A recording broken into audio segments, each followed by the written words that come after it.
The desert wind carried secrets across the Texas plains, whispering through the dried grass and rattling the rusted barbed wire. Frank Harmon stood motionless at the eastern perimeter of his property, listening to the rhythm of boots on gravel, his own the only human sound for 30 miles in any direction. His weathered hands inspected the fence post, checking for weakness, for vulnerability, for any sign that his carefully constructed isolation had been compromised. 53 months. That's how long he'd been alone. The sun hung low on the horizon, painting the landscape in hues of amber and gold, casting long shadows across the barren ground. Frank's eyes, sharp despite his 43 years, scanned the distant ridgeline with the practiced precision of a man who once commanded others to live or die based on what he saw. His fingers tightened around the fence post, and suddenly he wasn't in Texas anymore. Kandahar Province, 2007. The air thick with dust and gunpowder. His 12-man team pinned down in a narrow ravine, Taliban fighters on three sides. Radio dead. No air support coming. Positions tight. Conserve ammo. His voice cutting through the chaos as rounds impacted inches from his head. Jackson, I need that 50 up on the North Ridge now. The weight of command. The weight of lives. Frank blinked and the memory dissolved back into the Texas sunset. He exhaled slowly, forcing his grip to relax. 5 years since he'd left Special Forces. 5 years since he'd commanded men in battle. 5 years trying to forget the weight. He adjusted the worn M1911 .45 caliber sidearm at his hip, a soldier's habit never truly forgotten, and continued his perimeter check. Lone Pine Ranch wasn't just his home. It was his fortress, his sanctuary, his penance. The two-story ranch house stood centered on 100 acres of hard-scrabbled Texas land 30 miles from the nearest paved road, 40 from town. To most, it would seem ordinary, weathered wood siding, metal roof, wraparound porch with a swing that creaked in the wind. But Frank hadn't built it for others to see. He'd built it to withstand. Hidden beneath the rural charm were reinforced walls that could stop small arms fire. The windows, few and narrow, were positioned for optimal defensive fields of fire. The storm cellar wasn't just for tornadoes. It housed enough supplies to last months. The barn contained more than farm equipment. Frank Harmon hadn't just built a home. He'd built a redoubt. As dusk settled across the land, he made his way back toward the house, boots crunching rhythmically on the gravel path. His trained eye noted everything: the distant hawk circling for one last hunt, the shifting shadows as night approached, the subtle movement of the wind through the single pine tree that gave his ranch its name. Inside the cabin was spare but functional. A stone fireplace dominated one wall, its hearth cold despite the evening chill. Frank moved with quiet efficiency, lighting a single lamp, its warm glow barely pushing back the darkness. On the mantel, a single photograph faced the wall, the only one he'd kept. He didn't need to see it to remember. Rebecca's smile, the way the sunlight caught in her auburn hair, that day at Galveston Beach.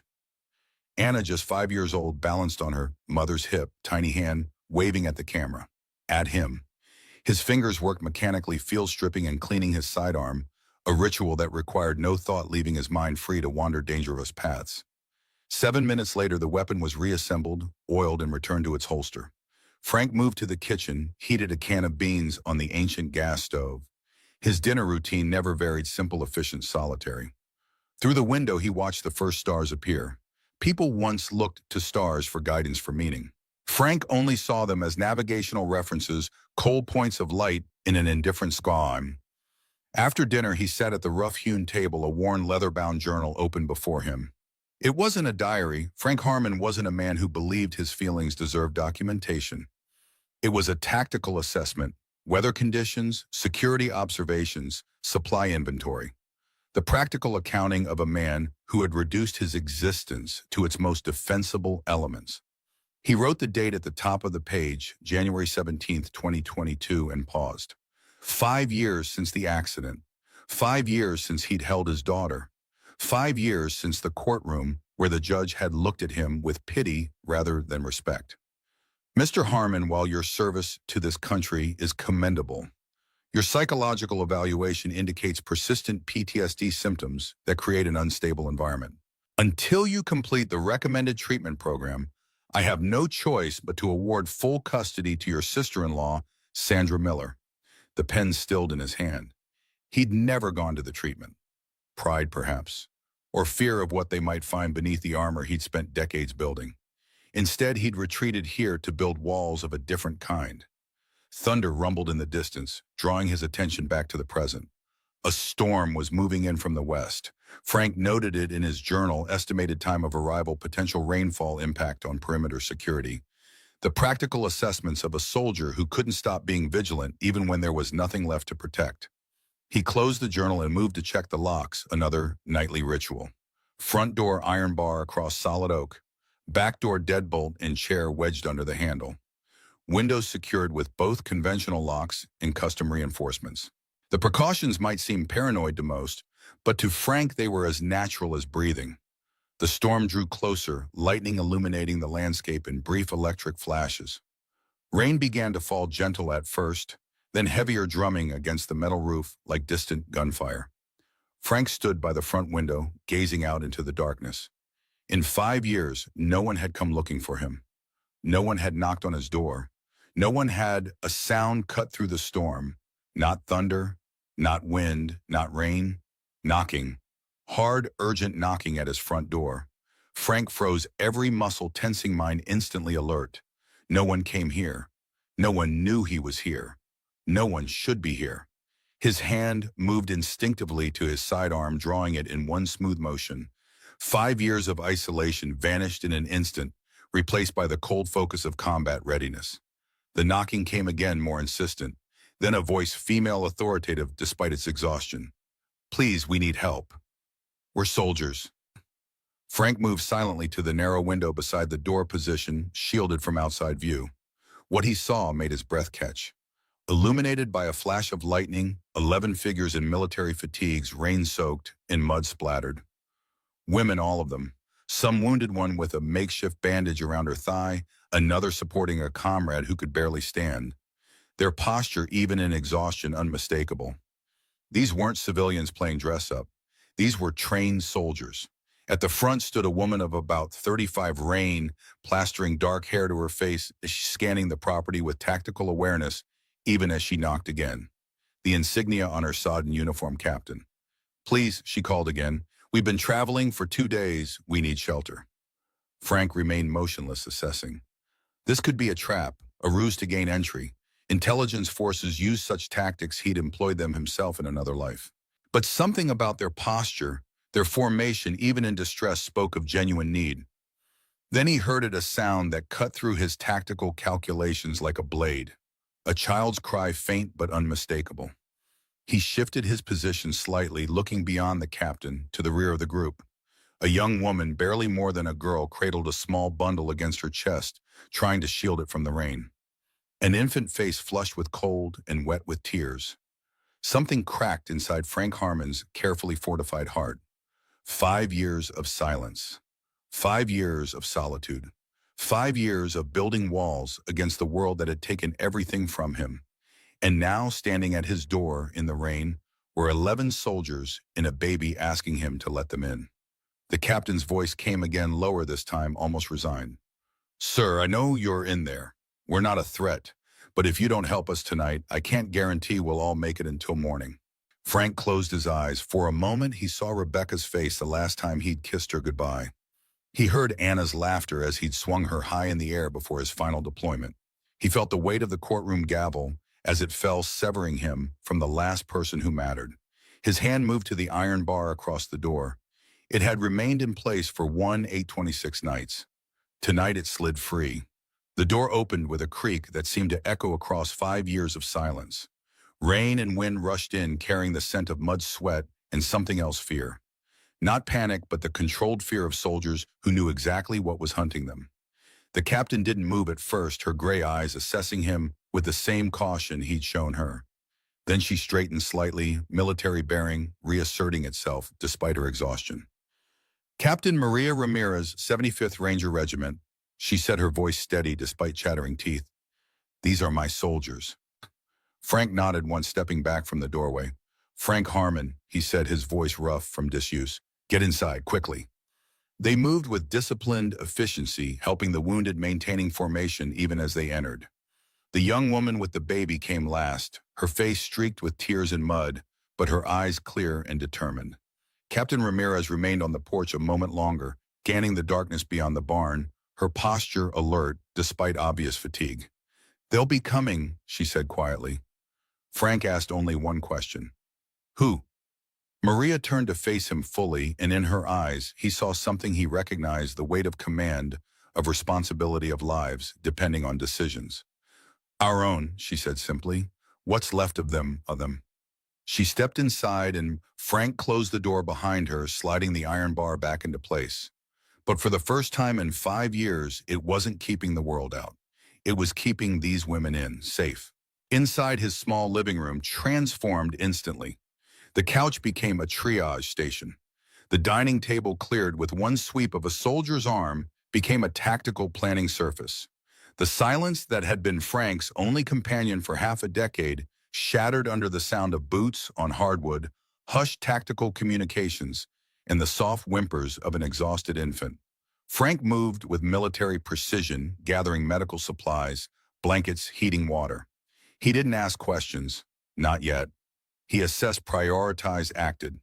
2 women with field medicine training were already tending to the wounded. Another had positioned herself at the rear window, establishing a watch. The rest moved in coordinated patterns, securing the space, creating defensive positions from his furniture. No wasted motion, no unnecessary words. The choreography of trained soldiers operating on instinct and discipline. Captain Ramirez stood in the center of it all, issuing quiet commands, her authority absolute despite her exhaustion. When she turned to Frank, her eyes held a question he understood implicitly. "Can we trust you? You don't know what you've just stepped into," she said, voice low enough that only he could hear. Frank's response came without hesitation. "Ma'am, I stopped knowing what I was in the day the world stopped knocking on my door."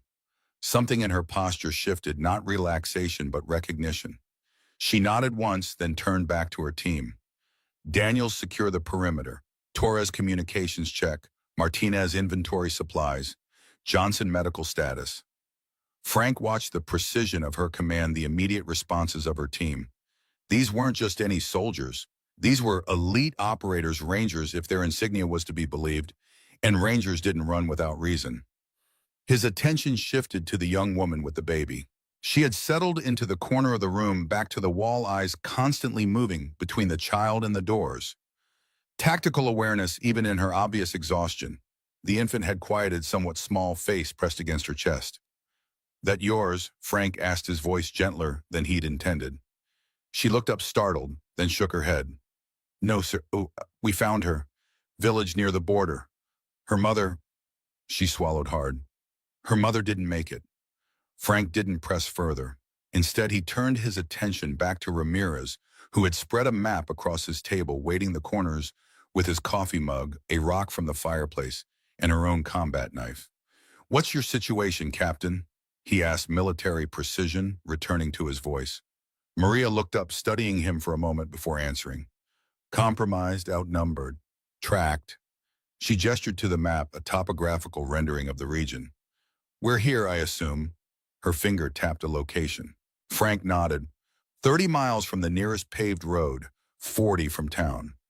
"Good, that buys us time." She straightened, rolling her shoulders to release tension. "Mr. Harmon, Frank." "Frank," she held his gaze. "I need to know your background, not what you did before I can make educated guesses based on how you fortified this place. I need to know your capabilities now." Frank considered the question, then moved to the closet beneath the stairs. He opened it, revealing a space that hadn't been disturbed in years. Inside hung a faded camouflage jacket, the name Harmon still visible on the patch. Below it sat a metal trunk. He dragged it out and flipped it open. Inside, tactical gear, communication equipment, medical supplies that would put most emergency rooms to shame, and beneath them, an array of weapons components. 5th Special Forces Group, Green Berets, team leader for 8 years, 4 deployments to Afghanistan, 3 to Iraq. Specialized in demolitions, field medicine, and indigenous force training. His voice was matter-of-fact, devoid of pride or embellishment. Honorable discharge in 2017. Maria nodded, absorbing the information without surprise. "And now I'm just a rancher who doesn't like company." He closed the trunk. "But I still remember how to fight." For the first time, a ghost of a smile crossed her face. Good, because I think we're going to need it. Frank turned to the young woman with the baby. What's your name, soldier? Sarah Collins, sir. Private first class. How old are you, Sarah? 19, sir. 19. Younger than he'd been on his first deployment. Young enough to be his daughter if he'd started a family earlier. Frank nodded toward the baby. And that little one, Sarah looked down at the bundle in her arms. We've been calling her Hope, sir. Seemed fitting. Hope. Frank felt something shift inside him, a foundation stone disturbed after years of careful stillness. Captain, he said, turning back to Maria, I think it's time you told me exactly what kind of trouble followed you to my door. Maria straightened military bearing, returning despite her fatigue. My team was attached to a classified mission near the border. Humanitarian logistics was the official designation, but the orders changed. Her jaw tightened. Our commanding officer, Colonel Wallace, redirected us to a village that wasn't on any map. No hostiles present, just civilians, farmers, families. She paused, the weight of memory visible in her eyes. The order was to eliminate all residents and burn the settlement. No witnesses, no record. When we refused and attempted to report up the chain of command, we were designated as non-compliant. 48 hours later, a retrieval order was issued. Frank's expression hardened. Retrieval. Military speak for bring them in or bury them where they fall. Maria nodded once. We've been running for 2 days, lost contact with our support network. And when we realized no one was coming to help us, we knew we'd become a liability they couldn't afford to let live. The fire cracked in the hearth, sending sparks up the chimney like tiny defiant stars. Outside, the storm raged on, but inside, a different kind of tempest was brewing. And you came here, Frank said. Not a question. We needed somewhere defensible, Maria replied. Somewhere off-grid. She hesitated, then added, and someone who understood what it means when your own people turn against you. Frank absorbed this, the tactical implications rolling through his mind with practiced efficiency. They'll track you, find me. Yes. If they do, they won't ask questions. They'll assume I'm harboring fugitives, enemy combatants. Maria met his gaze steadily. You've been hiding from the world for 5 years, but you don't strike me as a man who's forgotten what's worth fighting for. The words hung in the air between them, a challenge and a recognition. Frank looked around at the women who had invaded his sanctuary, soldiers who had chosen conscience over orders, morality over mission, who had rescued a child at the cost of their own safety. He hadn't fought for anything in 5 years, not since the courtroom, not since losing Anna. How much time do we have? He asked finally. If they're tracking us conventionally, maybe until morning, Maria answered. If they've deployed advanced assets, drones, thermal imaging, less. Frank nodded, decision made. Then we work fast. He turned to the trunk, opened it again, and began removing equipment. First priority, communications. We need to get your story out before they can contain it. Second, defensive preparations. Third, medical and supply inventory. He looked up at Maria and for the first time in years felt the familiar weight of purpose settle across his shoulders. Captain Ramirez, it seems your war has found its way to my doorstep. Let's make sure we're ready when it gets here. Outside, the storm continued to rage, masking the sounds of 12 people preparing for battle. But beneath the thunder and rain, another sound emerged, faint at first, then growing stronger. Frank Harmon's voice giving orders, making plans, coming alive again, in the language of war he'd tried so hard to forget. The night deepened as Frank and Maria's team transformed the ranch into a defensive position. Every soldier found their purpose, despite exhaustion. 2 established a perimeter watch from the upstairs windows. Another, a tall woman with a sergeant's stripes named Torres, began assembling a communications array from components in Frank's trunk.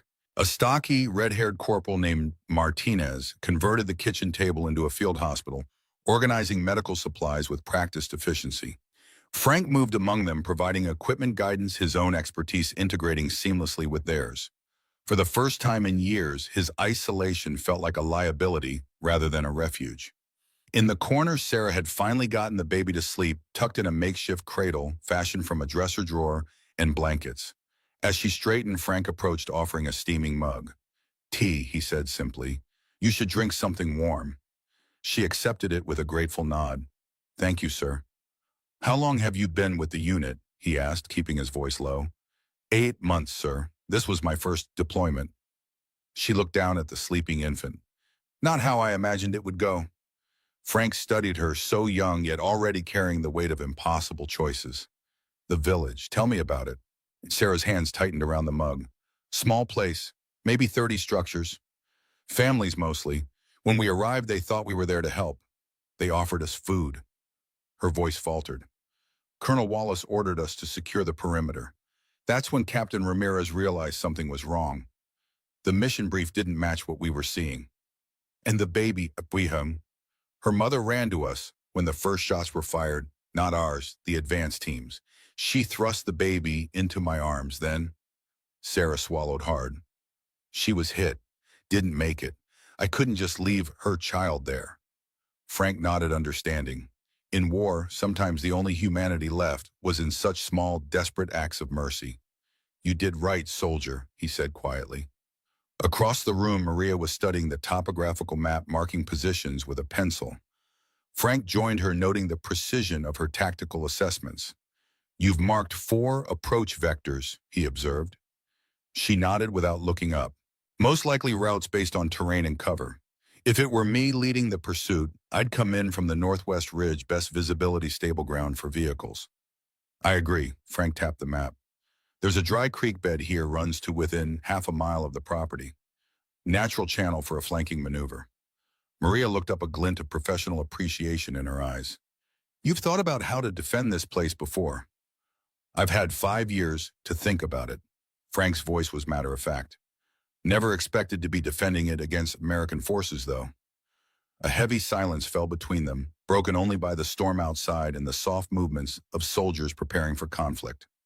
Finally, Maria asked the question that hung unspoken in the air. Why did you let us in? Frank didn't answer immediately. His gaze drifted to the photograph on the mantel still facing the wall. Because 5 years ago, I couldn't protect the people who mattered most. Maybe tonight I can do better. Maria followed his gaze, understanding dawning in her eyes. Family, wife, car accident, daughter taken by the courts. The words came out clipped, each one a wound reopened. I was deemed unstable. PTSD. Judge said I needed treatment before I could be trusted with her. Did you get it? The treatment, Frank shook his head, seemed pointless. You can't fix what war does to a man. You just learn to carry it. Maria's expression softened almost imperceptibly. Maybe, or maybe you learn to put it down. Before Frank could respond, Torres approached from the communications station. Captain, the encrypted channel is active. We're ready to broadcast. Maria nodded. Good work. She turned back to Frank. This is our best chance to get the story out before they can control the narrative. If the right people hear it, it won't stop them from coming, Frank said. But it might make them think twice about what happens when they get here. Maria moved toward the communications setup, then paused, looking back at Frank. You know what happens next, don't you? Once we broadcast, they'll accelerate. They'll come with everything they have. Frank checked his sidearm, and his soldier's habit returning with practiced ease. Then we make sure it costs them more than they're willing to pay. Outside, the storm was beginning to subside, the thunder growing more distant, the rain softening to a gentle patter.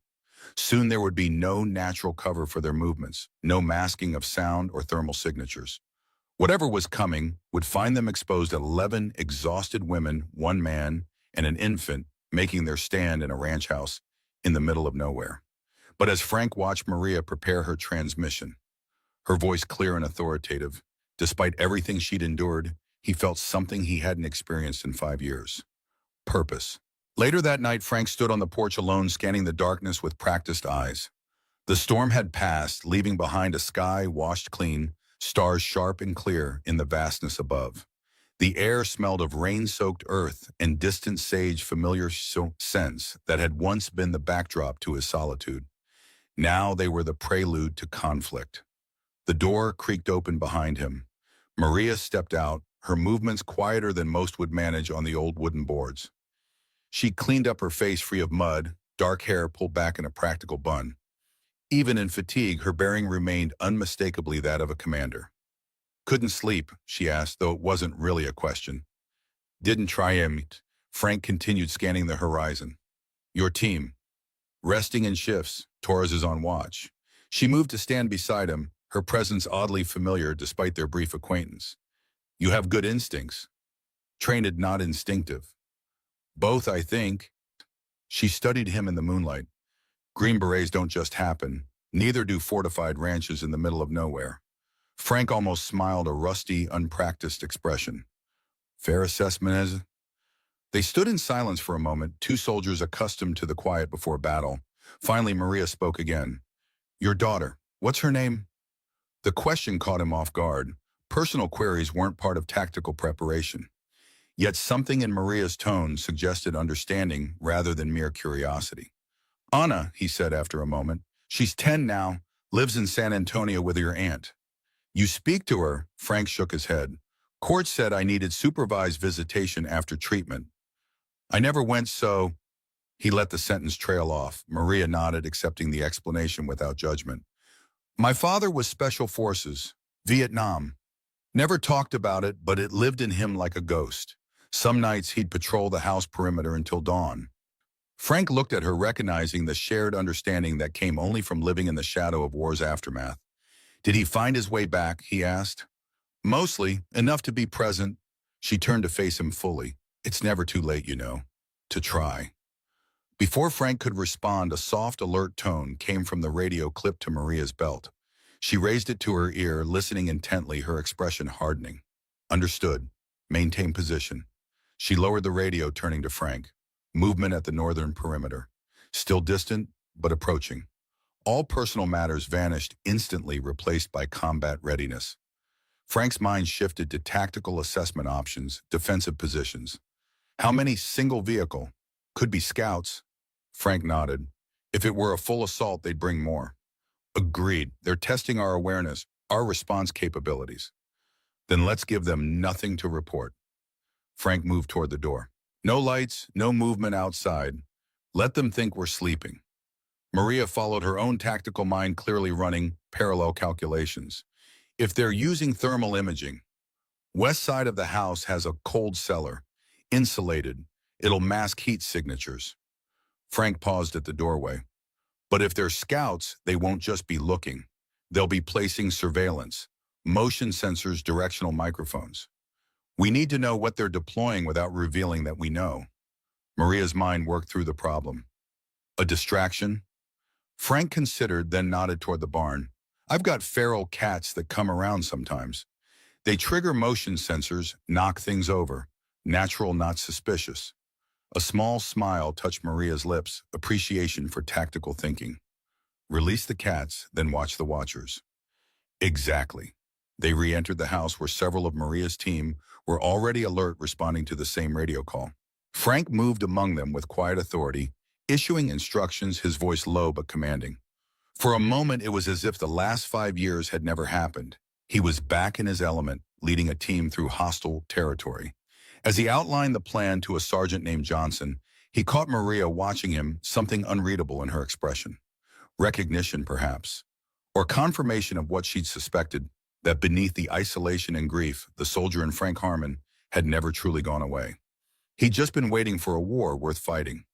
By 3 a.m., the scouts had come and gone, leaving behind exactly what Frank had predicted: surveillance devices planted at strategic points around the property. He and Torres had mapped their locations without disturbing them, giving Maria's team a clear picture of what they were facing. 4 motion sensors, 2 audio surveillance units, and something that looks like a cellular interceptor. Torres reported, pointing to marks on a hand-drawn map of the property. Professional equipment, military grade. Maria studied the pattern. They're establishing a perimeter, creating a surveillance net, which means the main force isn't far behind, Frank added. Dawn, most likely. Best visibility, rested troops. The leadership team, Frank, Maria, Torres, and a tactical specialist named Vasquez, gathered around the dining table, voices low, despite being out of range of the listening devices. We have 3 strategic advantages, Frank said, outlining their position. First, we know the terrain better than they do. Second, they don't know our defensive capabilities. Third, we've already broadcast the situation, which means someone out there is listening. And several disadvantages, Maria countered, not pessimistic, but realistic. We're outnumbered, likely outgunned and exhausted, plus a non-combatant to protect. She glanced towards Sarah and the baby. Frank nodded, acknowledging the assessment. So we leverage what we have. Use the terrain, create ambiguity about our strength, and buy time for the broadcast to reach the right ears. He moved to the trunk he'd brought out earlier, opening a side compartment that revealed a collection of hand-drawn maps and diagrams. I've spent 5 years mapping every approach, blind spot, and defensive position on this property. He spread them out on the table. There are tunnels beneath the barn dug during Prohibition. They lead to a ridge half a mile east. Escape route if needed. Maria studied the diagrams with professional appreciation. You've been preparing for something. Not this, Frank's voice was quiet, but preparation is preparation. As dawn approached, the small house hummed with controlled activity. Weapons were checked and distributed. Defensive positions established. Communications maintained.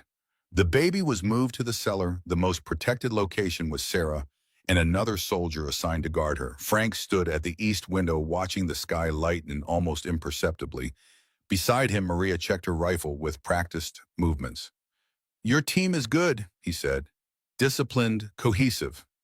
They're the best, she replied, pride evident despite her fatigue. First female ranger unit, experimental program. We had to be twice as good to be considered half as effective. Frank nodded, understanding the reality of military prejudice. And now you're here fighting your own command structure because you refused an illegal order. Ironic, isn't it? Maria's voice held no bitterness, only wry acknowledgement. Trained to follow orders, court-martialed for following our conscience instead. A moment of silence passed between them, filled with the weight of decisions that had led them both to this moment. Her choice to defy orders, his choice to open his door after 5 years of isolation. If we survive this, Frank said quietly. What comes next for you? Maria chambered around in her rifle, the metallic sound crisp in the pre-dawn stillness. Justice, hopefully. For the village, for my team. She glanced at him. And you? What comes after for the man who's been hiding from the world? Frank didn't answer immediately. His gaze drifted to the photograph on the mantel, still facing away. I don't know, he admitted finally, but for the first time in 5 years, I'm thinking there might be an after. The first light of dawn broke over the eastern hills, painting the landscape in pale gold. With it came the distant sound of engines, multiple vehicles approaching from the north, just as they had predicted. Frank's radio crackled. Johnson's voice tense but controlled. Contact, northern approach. 5 vehicles, heavy personnel. Maria's eyes met Frank's determination, replacing fatigue. This is it. Frank checked his weapon one final time, feeling the weight of it in his hands, familiar grounding. Stay alive, Captain. We've got stories to tell when this is over. For the first time, a genuine smile crossed Maria's face, brief but real. Likewise, Sergeant Harmon. Together they moved to their positions as the sound of approaching vehicles grew louder. Outside, the Texas dawn continued to unfold, indifferent to the battle about to break its peace. But inside Lone Pine Ranch, 12 soldiers prepared to make their stand, not for country, not for orders, but for something more fundamental. The truth and the right to speak it. Retreat A. Next edit. The vehicles appeared over the northern ridge like predators emerging from morning mist. 5 unmarked black SUVs moving in tactical formation, maintaining precise distance, their approach measured and deliberate. No sirens, no flags, no identifiable markings. Just the unmistakable discipline of a military operation trying not to look like one. Frank observed them through high-powered binoculars from the barn loft, body perfectly still, breathing controlled. Years of combat had taught him to read an approaching force like others read weather patterns, and what he saw concerned him. These weren't local law enforcement or even standard military police. The spacing, the approach vectors, the careful positioning, this was a specialized tactical unit. 4 personnel per vehicle minimum, he murmured into the radio clipped to his collar. Heavy tactical gear, precision movement. These aren't regular MPs. Maria's voice came back instantly calm and focused. Task Force Phoenix, Wallace's private hunting party. 20 operators then. At least. Frank adjusted the binoculars, focusing on the lead vehicle. Through the windshield, he caught a glimpse of the driver crew-cut sunglasses despite the early hour communications gear visible at his ear. Professional, experienced, dangerous. They're slowing at the half-mile marker, Frank reported. Standard procedure establishing final positions before engagement. Copy, Maria responded. Hold position. Let them make the first move. Frank lowered the binoculars, his mind calculating distances, angles, timing. In the main house, Maria had positioned her team at strategic points, 2 at the rear covering the approach from the south, 3 upstairs with clear lines of sight to the northern ridge, 2 in the reinforced cellar with Sarah and the baby, the rest distributed to create overlapping fields of fire. 11 exhausted women against 20 elite operators. The odds were brutal, but Frank had faced worse in different ways with different stakes. The vehicle stopped in a semicircle formation at the edge of the property, engines still running. For nearly 2 minutes, nothing happened, a calculated psychological tactic letting tension build, allowing the targets to imagine what might come next. Frank had employed the same technique in Afghanistan. Finally, the passenger door of the lead SUV opened. A tall figure emerged, male, mid-50s, silver hair cropped close to his skull. Even at this distance, his bearing was unmistakable, a commander accustomed to instant obedience. He wore tactical gear over civilian clothes, the incongruity somehow making him more menacing rather than less. "Wallace," Frank murmured into the radio. "Confirmed," came Maria's terse reply. Colonel James Wallace surveyed the property with calculated precision, then raised a handheld radio to his mouth. Moments later, personnel emerged from the other vehicles, 16 men in total, moving with the coordinated precision of a unit that had operated together for years. No standard-issue weapons. These were customized, specialized, the kind not logged in official inventories. "They're deploying in standard containment formation," Frank observed. 2 teams of 4 moving to flank positions east and west. Main force holding center. "They'll call first," Maria predicted. "Try to get us to surrender without a fight. Less mess to clean up." "Copy that. Maintain radio discipline from now on. I'm moving to secondary position." Frank slipped down from the loft using a rope he'd installed years ago, landing silently on the packed earth of the barn floor. Through a narrow gap in the wooden slats, he watched as the tactical teams moved into position. Textbook military precision, each man knowing his role, his position, his objective. These weren't hired guns or military police following orders. These were true believers. Wallace's personal unit men who operated in the shadows of official sanction, handling the missions that couldn't exist on paper. Frank had seen such units before, had commanded men like them, had been one of them once. The barn door, left deliberately ajar, creaked slightly in the morning breeze. Frank positioned himself behind a stack of hay bales, rifle ready, but not yet aimed, waiting, watching. The discipline of patience that had kept him alive through 4 combat tours. Wallace's voice suddenly boomed across the property, amplified by a tactical megaphone. "Captain Maria Ramirez, this is Colonel James Wallace, United States Army Special Operations Command. You and your team are hereby ordered to surrender and remand yourselves to military custody immediately." Inside the house, Frank knew Maria would be weighing her options, calculating risks and opportunities. The broadcast they'd sent hours earlier was their best hope. If it had reached sympathetic ears in the chain of command, help might already be on the way. But until then, they needed to survive. Wallace's voice came again, harder now. "Captain Ramirez, you are harboring classified intelligence and are considered a threat to national security. Surrender now, and no lethal force will be used against you or your team." Frank's radio crackled softly. Maria's voice barely a whisper, no response. Let him keep talking. Smart. Every moment Wallace spent negotiating was another moment for their broadcast to reach the right people, another moment for help to mobilize. When no response came from the house, Wallace's tactics shifted. "To the civilian resident of this property, you are harboring fugitives from military justice. Open your doors and step outside with your hands visible. You will not be harmed." Frank almost smiled at that. Classic psychological division: separate the combatants, isolate the perceived weaker link. But Wallace had no way of knowing who he was dealing with. 2 minutes to comply, Wallace announced. After that, we enter with force. Frank adjusted his position slightly, focusing on the nearest tactical team. 4 operators moving in standard formation toward the western edge of the property. Their approach would bring them within 20 yards of the barn, within range. His radio hissed quietly. "Barn team, be advised," Maria whispered. "We hold position unless directly engaged. Conserve ammunition. Make every shot count. Copy. Frank replied, his voice barely audible. The 2-minute deadline expired in tense silence. Wallace made a sharp hand gesture, and his teams began to advance with practiced coordination. Weapons up, movement, disciplined eyes constantly scanning for threats. Frank held his position, controlling his breathing, feeling the familiar calm of combat readiness settle over him. 5 years of isolation fell away like a shed skin. The man in the barn wasn't Frank Harmon, grieving widower failed father. He was Sergeant First Class Harmon, Green Beret, combat veteran. A soldier who knew exactly what to do when the enemy approached. The first shot came not from Wallace's men, but from the house, a single precise round that kicked up dirt 3 feet in front of the advancing team leader. A warning shot expertly placed. Everything stopped. The tactical teams froze, weapons raised but not yet firing. Wallace's expression darkened.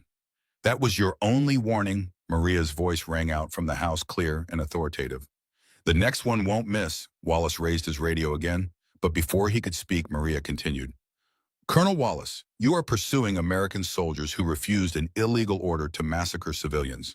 We have documented evidence of your directives and have already transmitted it to multiple secure channels. Stand down now. A tense silence followed. Frank could see the calculation in Wallace's posture, the rapid assessment of changed circumstances. The man hadn't expected such direct confrontation, hadn't expected his crimes to be named so explicitly, so publicly. You are delusional, Captain, Wallace shouted back. Your team suffered combat stress and misinterpreted standard tactical directives. Surrender now and you'll receive proper medical evaluation. It was a clever pivot, reframing their defiance as mental instability, their testimony as delusion, a narrative that would be easy to sell to a military board more concerned with order than justice. Maria didn't respond immediately. When she did, her voice carried a steel that even Frank, who barely knew her, recognized as unbreakable. We have body cam footage, Colonel. Time-stamped, geotagged, your exact words. Your exact orders. Verified and transmitted. For the first time, uncertainty flickered across Wallace's face, visible even at this distance. He turned to confer with a subordinate, their conversation tense but inaudible. Frank used the moment to update his tactical assessment. Wallace now faced a more complex problem than simply retrieving rogue operators. If Maria's claims were true, and Frank had no reason to doubt them, then the colonel's priority would shift from capture to containment, eliminating witnesses, retrieving evidence, controlling the narrative, which made the situation exponentially more dangerous. Wallace seemed to reach the same conclusion. He turned back toward the house, his posture shifting subtly. When he spoke again, his voice had hardened, all pretense of negotiation gone. Final warning, surrender immediately or we will use lethal force. Frank tensed, recognizing the transition from talk to action. His finger moved to the trigger of his rifle, selecting the team leader of the nearest tactical unit as his primary target. Maria's voice came over the radio, a bare whisper. All positions? On my mark. Wallace raised his hand, preparing to give the signal to advance. Mark. The morning erupted in coordinated gunfire from the house, not wild or panicked, but precise, targeted. The tactical teams dove for cover, returning fire with professional discipline. Within seconds, the peaceful Texas dawn transformed into a combat zone, the sharp crack of rifles echoing across the landscape. Frank remained motionless, watching the nearest team regroup behind a natural berm 30 yards from the barn. They moved with the synchronization of extensive training, 2 providing covering fire while 2 advanced in short tactical bursts. He let them come. 20 yards, 15, 10. The team leader raised his hand, signaling a pause to reassess. That's when Frank took his shot, one clean round that caught the man in the tactical vest, the impact throwing him backward without penetrating. Before the others could locate the source, Frank had already shifted position, moving silently to a prepared fallback point inside the barn. The tactical response was immediate and overwhelming.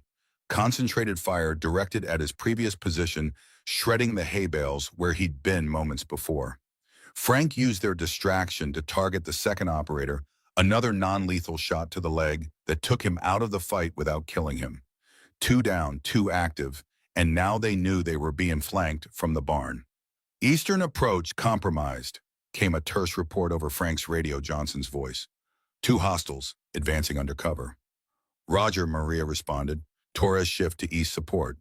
The tactical exchange continued professional and measured on both sides. No wasted words, no panic. Just soldiers executing their training on an underfire. Frank focused on his immediate threat, the two remaining operators now using the barn itself as cover, trying to locate his position. He'd prepared for this years ago, installing false walls, concealed firing ports, multiple exit points. What looked like a simple structure from outside was a tactical maze within. He moved silently to a secondary position, using a narrow crawl space above the horse stalls to flank the operators as they entered the main door. They were good moving in tandem, covering each other's blind spots, communicating with hand signals. But they were entering Frank's territory, a battlefield he'd designed specifically for defense. The first operator passed beneath him, weapons sweeping methodically across potential hiding spots. Frank waited for the second to follow, then dropped a flashbang grenade, not lethal but disorienting. The concussive blast in the enclosed space was devastating, leaving both men temporarily blinded and disoriented. Frank descended swiftly, disarming them with practiced efficiency. Zip ties secured their wrists and ankles, and a strip of duct tape across their mouths prevented any calls for assistance. Within 30 seconds, both operators were neutralized alive, but contained. West Barns secure, he reported quietly. 2 packages contained. Copy, Maria acknowledged. Main house holding. Northern team pushed back to vehicles. Outside, the firefight continued, but Frank noticed a change in the pattern of engagement. Wallace's teams were no longer advancing. Their fire had become defensive rather than offensive, maintaining position rather than pushing forward. Something had changed in their tactical calculation. Frank moved to the barn's eastern window using a small mirror to observe without exposing himself. What he saw confirmed his suspicion. Wallace was on his radio expression tense, gesturing sharply. At the same time, 2 of the SUVs were being repositioned, creating a defensive perimeter rather than an assault formation. They're pulling back, Frank reported. Something spooked them. Our broadcast, Maria suggested. Maybe it reaches someone with authority.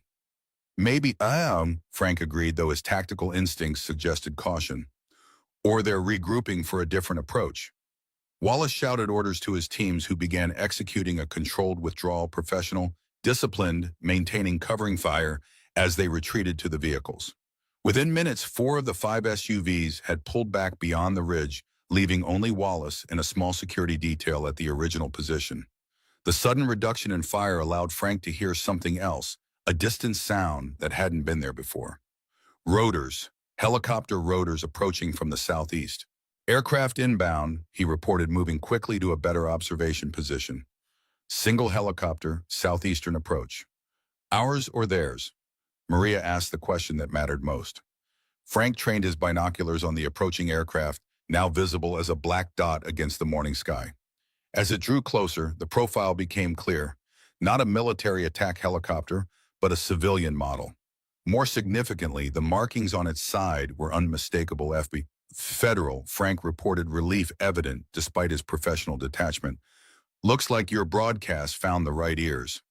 The helicopter approached rapidly, hovering briefly over the property before setting down in the open field east of the house. Even from this distance, Frank could see Wallace's posture stiffen, his hand moving instinctively toward his sidearm before stopping, a soldier's reflexive response to a threat quickly controlled. 3 figures emerged from the helicopter, wearing the distinctive windbreakers of federal agents. They approached Wallace with measured strides, professional but unmistakably authoritative. Though too distant to hear the exchange, the body language told the story. Wallace was being confronted by a higher authority, one he hadn't anticipated. Captain Frank radioed, federal agents on site engaging with Wallace. Maintain defensive positions until we confirm their intentions. Copy that, Maria responded. No one moves until we're certain. Frank watched as Wallace gesticulated angrily, pointing toward the house, clearly trying to maintain control of the situation. But the lead federal agent, a woman with short blonde hair and the bearing of someone accustomed to authority, seemed unmoved. She produced documents, held them up for Wallace to see, her posture unyielding. Whatever was in those papers changed the equation. Wallace's shoulders slumped slightly, barely perceptible, but to Frank's trained eye a clear sign of defeat. After a tense exchange, Wallace and his remaining team returned to their vehicle while the federal agents approached the house. Frank moved quickly, exiting the barn through a concealed rear door and making his way to the house using cover and concealment. 5 years of isolation hadn't dulled his tactical movement skills. He entered through the kitchen door, finding Maria and her team still in defensive positions, weapons ready but not aimed. Federal agents approaching the front door, Frank reported. Wallace is standing down but remains on site. Maria nodded, her expression a complex mixture of relief and caution. Johnson Vasquez maintained rear security. Torres with me. Together, Maria, Torres, and Frank moved to the front of the house. Maria straightened her uniform as best she could, wiping a smudge of dirt from her face, a soldier's instinctive preparation to face authority. The knock, when it came, was firm, but not aggressive. Maria took a deep breath, then opened the door, standing tall despite her exhaustion. The blonde agent showed her credentials. Captain Ramirez, Special Agent Diana Mitchell, FBI. We received your transmission and have been authorized to intervene. Are you and your team secure? Maria's professional composure held, though Frank could see the slight tremor in her hand relief after days of constant vigilance. Yes, ma'am. 11 personnel, plus 1 civilian non-combatant. Minor injuries only. Agent Mitchell nodded, then glanced at Frank, assessing him with the quick, comprehensive gaze of someone trained to evaluate threats. And you are Frank Harmon. This is my property. Recognition flickered in her eyes. Sergeant First Class Harmon, Green Berets. Frank nodded, surprised at being identified. Your name was in Captain Ramirez's transmission, Mitchell explained. Your military record is significant. Before Frank could respond, Mitchell continued, addressing both of them. Colonel Wallace is being detained pending investigation. His team has been ordered to stand down. We've been authorized to secure your testimony and evidence regarding the alleged illegal orders and subsequent pursuit. Alleged. Maria's voice hardened slightly. Mitchell's expression softened, professional distance giving way to genuine empathy. Protocol language, Captain. Your transmission included enough preliminary evidence to warrant immediate intervention. The body cam footage you mentioned will be crucial to the full investigation. For the first time in days, something like hope crossed Maria's face. So you believe us? The FBI goes where the evidence leads, Mitchell replied diplomatically. But yes, personally I believe you. Now let's get your team secured and debriefed. As Mitchell spoke with Maria about next steps, Frank moved to the window, watching as Wallace was escorted to a separate vehicle that had arrived behind the helicopter. The colonel's face was a mask of controlled rage, his eyes finding the house, finding Frank's window, with the cold calculation of a predator marking prey for future reference. Frank had seen that look before in the eyes of enemy combatants who survived to fight another day. It wasn't surrender, it was postponement. Mitchell rejoined them, noting Frank's vigilance. He's being taken to a secure federal facility for questioning. Your team's safety is now our priority, Captain Ramirez. Maria nodded, professional relief evident in her posture. Thank you, Agent Mitchell. My team will cooperate fully with your investigation. As the two women discussed logistics for debriefing and evidence processing, Frank maintained his watch at the window. Wallace's vehicle departed, followed by the remaining SUVs, a convoy of shadows retreating into the morning light. But even as they disappeared over the ridge, Frank's combat instincts remained alert. This wasn't over, not by a long shot. Wallace had powerful connections, resources, protection from above, the kind of man who didn't stay contained for long. Maria seemed to sense his thoughts appearing beside him at the window. You think he'll be back? It wasn't a question. Frank nodded slightly. Men like Wallace don't surrender. They regroup. Maria's expression hardened with grim understanding. Then we'd better make sure our evidence is bulletproof. She hesitated, then added, Thank you for taking us in, for fighting alongside us. Frank looked at her, a woman who had risked everything for what was right, who had led her team through impossible odds with unwavering resolve. In another life, under different circumstances, he would have been proud to serve under her command. You gave me something I haven't had in 5 years, Captain, he said quietly. What's that, a purpose worth fighting for? For a moment, something passed between them, not romantic, not even particularly personal. The silent recognition of kindred spirits. Soldiers who understood the weight of command, the burden of conscience, the cost of doing what's right when orders demand otherwise. Then the moment passed, and they returned to the practical matters at hand, securing the property, tending to the wounded, preparing for debriefing. The immediate danger had passed, but both of them knew from hard experience that safety was always conditional, always temporary, especially when the enemy wore the same uniform you once did. By mid-afternoon, Lone Pine Ranch had transformed from battleground to investigation site.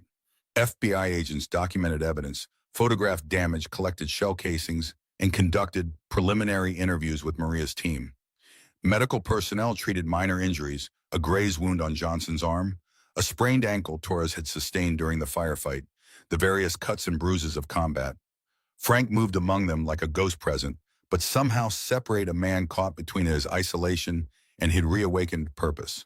He provided what was needed space for interviews, supplies, information about the property, but maintained a careful distance from the federal process unfolding in his home. He found Sarah in the kitchen, the baby asleep in her arms. Despite everything, the infant looked peaceful, unaware of the violence that had nearly consumed them all.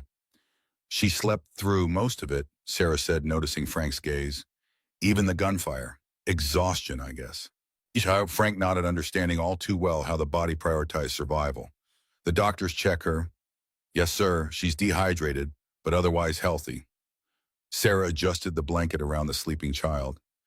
They want to take her child services protocols. Something in Frank's chest tightened. And you?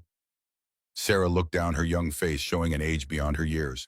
I told them I want to stay with her, at least until... She trailed off, the complexity of her request overwhelming her.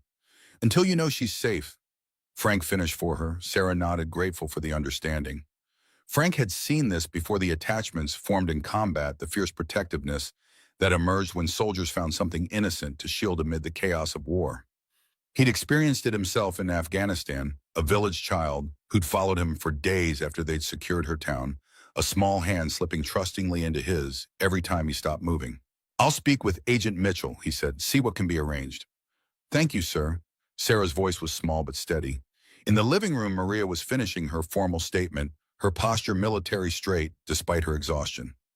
Frank waited until she was done, then approached as she rose from the table. How's it going? He asked quietly. Thoroughly, she replied, the ghost of a smile touching her lips. Agent Mitchell is, detailed. Frank nodded toward the kitchen. Sarah's concerned about the baby, want us to stay with her through the process. Maria's expression softened. I'll support her request officially. My command authority isn't worth much right now, but it might help. It will, Frank assured her. Your team respects you. That counts for something even with the feds. They moved to the porch, seeking a moment of privacy amid the controlled chaos inside. The afternoon sun cast long shadows across the property, highlighting the scars of the morning's battle, splintered wood bullet holes that churned earth where vehicles had maneuvered. You're home, Maria said quietly. I'm sorry about the damage. Frank shrugged. Buildings can be repaired. They stood in comfortable silence, two soldiers decompressing after combat, a ritual as old as war itself. Finally, Maria spoke again. They're taking us to a secure federal facility in San Antonio tonight. Protective custody while the investigation proceeds. She hesitated. Wallace has connections, powerful ones. This won't be as straightforward as Agent Mitchell hopes. Frank had assumed as much.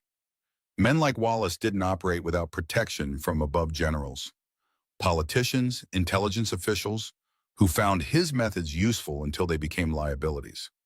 What will you do after, he asked. Maria considered the question. Depends on how this plays out. Best case, we're vindicated. Wallace faces charges, we return to duty. She shook her head slightly. Worst case, dishonorable discharges, possible charges of our own blacklisted from service. And the truth about the village. That's what matters most, Maria said firmly. Whatever happens to us, people need to know what was ordered, what we refused to do. Frank nodded, understanding. In war, justice was often sacrificed for expedience, truth buried beneath classified reports and redacted testimonies. But occasionally, rarely, the light broke through. And you, Maria asked, what happens to Frank Harmon after we leave? It was a question he hadn't considered, had deliberately avoided considering. For 5 years, his life had been defined by absence, by withdrawal, by the careful maintenance of isolation. Now, in the span of 24 hours, that carefully constructed solitude had been shattered. I don't know, he admitted. Haven't thought that far ahead. Ahoy, Maria studied him, her gaze penetrating, but not judgmental. 5 years is a long time to be alone. Wasn't alone, Frank corrected automatically. I had my ghosts. And now I have bullet holes in my walls and federal agents in my kitchen. The attempt at humor felt rusty, unpracticed. Maria smiled, a genuine expression that transformed her face, revealing the woman beneath the soldier. Could be worse. Could be Wallace's team instead. Frank almost smiled back, almost. True enough. Before they could continue, Agent Mitchell approached from the house, her expression professionally neutral. Captain Ramirez, we're ready to transport your team to the secure facility. Transport will arrive in 30 minutes. Maria nodded. Thank you, Agent Mitchell. We'll be ready. Mitchell turned to Frank. Mr. Harmon, we'll need you to come in as well. Your testimony as a witness is crucial to establishing the timeline and circumstances.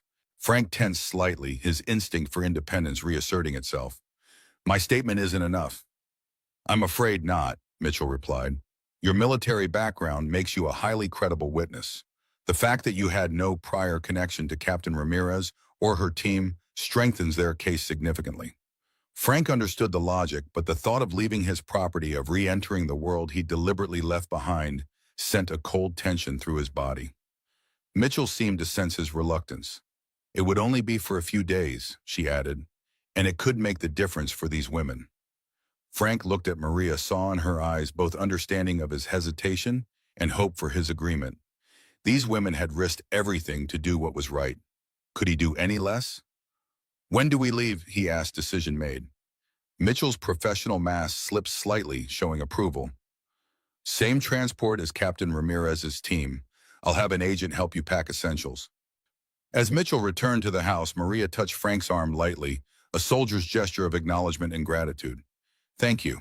Frank nodded once, already calculating what he needed to do before departure: secure the property, activate the remote surveillance system he had installed years ago, pack the few things that mattered. As he turned to begin preparations, Maria spoke again, her voice thoughtful. You know, when we were running trying to find somewhere safe, one of my team mentioned a story she'd heard in training about a Green Beret who'd built a fortress in the Texas wilderness. A man who'd stood his ground in Afghanistan when others retreated, who'd once held a village against overwhelming odds because he'd given his word to protect its people. She met his gaze steadily. I thought it was just a story, the kind soldiers tell to inspire each other. Frank felt something shift inside him, the uncomfortable recognition of being seen, of having his carefully constructed anonymity penetrated. There are lots of stories in the military, most of them exaggerated. Maybe, Maria conceded, but we found our way here anyway. To the one place, the one person who could understand what it means to choose conscience over orders. She held his gaze. Perhaps some stories exist because they need to be true. Before Frank could respond, Torres called from the doorway, requiring Maria's attention for final preparations.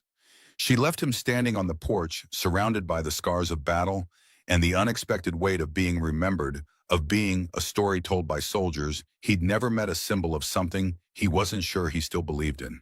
Inside, the house continued its transformation from battlefield to staging area, Maria's team gathering their few possessions, federal agents cataloging final evidence. Frank moved among them, a solitary figure, preparing to leave the solitude he'd built with such care. As he packed a small bag with essentials, clothes, medications, his military ID buried unused for years in a drawer, he paused at the photograph on the mantel, still facing away from the room.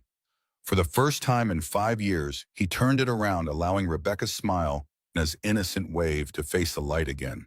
I'm leaving for a while, he told them quietly, but you'll be back. And for the first time in 5 years, it felt like a promise rather than a retreat. Outside, the helicopter returned, followed by 2 black SUVs, federal transport, not Wallace's team. As Maria's soldiers filed out of the house, their discipline evident, even in exhaustion, Frank found himself watching them with a complex mixture of emotions. Pride in their courage, respect for their integrity, and something else, something he had thought long buried under grief and isolation, a sense of belonging. Maria approached as he locked the front door, her few possessions in a small pack over her shoulder. Ready. Frank surveyed his home one last time, the bullet-scarred walls, the broken windows, the evidence of battle. 5 years of perfect isolation shattered in a single day. Yeah, he said finally, I'm ready. Together they walked toward the waiting vehicles, leaving behind the fortress that had sheltered them all when it mattered most. As they moved across the yard, Frank noticed something unexpected, a small green shoot emerging from the soil near the porch steps. A seedling from the lone pine that gave his ranch its name, taking root in ground disturbed by conflict. New life emerging from battle-scarred earth. Frank didn't consider himself a man who looked for signs or meanings in random events. But as he boarded the helicopter that would carry him back to the world, he couldn't help but think that perhaps, like that seedling, something new was beginning for him as well. Something that had taken root in the very moment he'd opened his door to a group of soldiers with nowhere else to go. Refuge next edit. The federal facility outside San Antonio resembled a corporate retreat more than a military installation. A low-profile complex of modern buildings nestled among oak trees, its security measures subtle but comprehensive. No signs identified its purpose. No flags flew from its poles. Only the precisely positioned cameras, the reinforced entry points, and the armed personnel in unmarked tactical gear suggested its true function. Frank sat alone in a sparse interview room, the sterile environment a stark contrast to his weathered ranch house. The polished table, the ergonomic chair, the temperature-controlled air, all of it felt foreign after 5 years of dust and solitude. His hands, calloused from ranch work, seemed out of place against the sleek surface. 3 hours of detailed questioning had left him mentally drained but resolute. He'd provided his account with military precision. Times positions, tactical assessments, all delivered with the detached accuracy of a field report. No embellishment, no emotional coloring, just facts as he'd observed them. Now waiting for Agent Mitchell to return with additional questions, Frank found his mind drifting to Maria and her team, sequestered in other parts of the facility, providing their own testimonies. He wondered how Sarah was holding up, if she'd been allowed to stay with the baby, if Torres had received proper medical attention for her injured leg. The door opened and Agent Mitchell entered, a tablet in one hand, a fresh cup of coffee in the other. She placed the coffee in front of Frank, a small courtesy he hadn't expected. "Thought you could use this," she said, taking the seat across from him. "You've been at this a while." Frank nodded his thanks, wrapping weathered fingers around the warm cup. "How much longer?" "For today we're done." Mitchell placed the tablet on the table. "Your statement corroborates Captain Ramirez's account on all major points." "That's significant, Mr. Harmon." "Sergeant," Frank corrected automatically, then paused, surprised at himself. He hadn't used his rank in years, had deliberately shed that identity when he'd retreated to Lone Pine. Mitchell noted the correction with a slight nod. "Sergeant Harmon, your military background adds considerable weight to your testimony, especially given your history." Something in her tone made Frank wary. "My history?" Mitchell tapped the tablet, bringing up a file. 3 bronze stars, 2 purple hearts, the Distinguished Service Cross for actions in Kandahar Province, 2007. She looked up. "You held a strategic village against a Taliban force 4 times your size for 38 hours until reinforcements arrived." Frank's jaw tightened. He didn't like being reminded of that mission, not because it had gone wrong, but because it had cost 3 of his men their lives. 3 letters he'd written to families explaining why their sons and husbands weren't coming home. "That's classified information," he said, voice flat. "Not to the FBI in a national security investigation." Mitchell's tone remained professional, but softened slightly. "The point is, your combat record and subsequent withdrawal from society make you an ideal witness in this case. You had no prior connection to Captain Ramirez or her team, no agenda, no reason to support their claims unless they were true." Frank understood the logic but didn't particularly appreciate being evaluated like a strategic asset. "When can I return to my ranch?" "Soon, a few more days at most." Mitchell closed the tablet. "In the meantime, you'll be provided accommodations here. Secure, comfortable, but I'm afraid you can't leave the facility until the initial investigation is complete." "Am I under arrest?" "No, protected custody." Mitchell's expression remained neutral. "Colonel Wallace has powerful friends, Sergeant Harmon. Until we've secured all evidence and testimonies, everyone involved needs to remain in a controlled environment." Frank didn't argue. He understood operational security, the need to control variables during sensitive investigations. And despite his instinctive desire to return to his isolation, he wouldn't leave until he knew Maria's team was safe, until their truth was secured. "What about the baby?" he asked. "And Private Collins?" A trace of genuine warmth crossed Mitchell's professional mask. Child Protective Service has temporary custody, but given the circumstances, we've arranged for Private Collins to remain with her under supervision. The child's well-being is a priority. Frank nodded, relieved. And Captain Ramirez's team being debriefed individually, then together as a unit. Medical care provided as needed. Mitchell paused. They're remarkable women, Sergeant. What they did refusing that order, documenting everything, maintaining unit cohesion, even while being hunted by their own command, it's unprecedented. Not unprecedented, Frank corrected quietly, just rarely documented. Mitchell studied him, understanding dawning in her eyes. You've seen similar situations. Frank didn't respond directly. Some truths belong to the dead, to the missions that never made official reports, to the moral compromises buried under classification levels even the FBI couldn't easily access. Mitchell seemed to understand his silence. She gathered her materials and stood. An agent will show you to your quarters. If you need anything, there's a secure line in your room. As she reached the door, Frank spoke again. Wallace, what's happening with him? Mitchell turned, her expression carefully controlled. Colonel Wallace is being questioned at a separate facility. Beyond that, I can't comment on an ongoing investigation. He won't break easily, Frank said, not a question, but an assessment. No, Mitchell agreed. Men like Wallace rarely do. After she left, Frank remained seated, hands wrapped around the cooling coffee.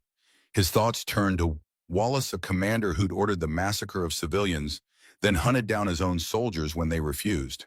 Frank had encountered such men before, officers who believed their authority was absolute, who confused military necessity with personal power. Dangerous men, especially when cornered. An agent appeared to escort him to his assigned quarters, a small but functional room with a bed desk, private bathroom, and window overlooking a courtyard. Bare, impersonal, but secure. Frank surveyed it with the automatic tactical assessment of a soldier's single entry point window, too small for adult egress furnishings, bolted down camera, discreetly mounted in the ceiling corner. A comfortable cell dressed up as protection. He sat on the edge of the bed, suddenly aware of his own exhaustion. How long had it been since he'd slept 36 hours longer? The adrenaline of combat, the hypervigilance of tactical situations had kept him functioning, but now in the artificial safety of federal custody, his body was demanding rest. Yet sleep wouldn't come. His mind kept cycling through tactical assessments, contingency plans, threat evaluations. Old habits from combat zones reawakened by the events at Lone Pine. A soft knock at his door interrupted his thoughts. When he opened it, Maria stood in the hallway accompanied by a female agent who maintained a respectful distance. Captain, Frank acknowledged, surprised by her presence. Sergeant. Maria's posture remained military straight despite evident fatigue. May I have a word? Frank stepped back, allowing her to enter. The agent remained in the hallway, a subtle reminder of their monitored status. Maria surveyed the room quickly, the same tactical assessment Frank had performed before turning to face him. She'd showered, changed into clean clothes provided by the facility, but exhaustion still shadowed her eyes. How's your team? Frank asked. Managing. Torres got proper medical attention for her leg. Johnson's arm was just a graze, healing clean. Maria's professional report couldn't quite mask her concern for her soldiers. Sarah's with the baby. They've set up a temporary nursery for them. Frank nodded, relieved.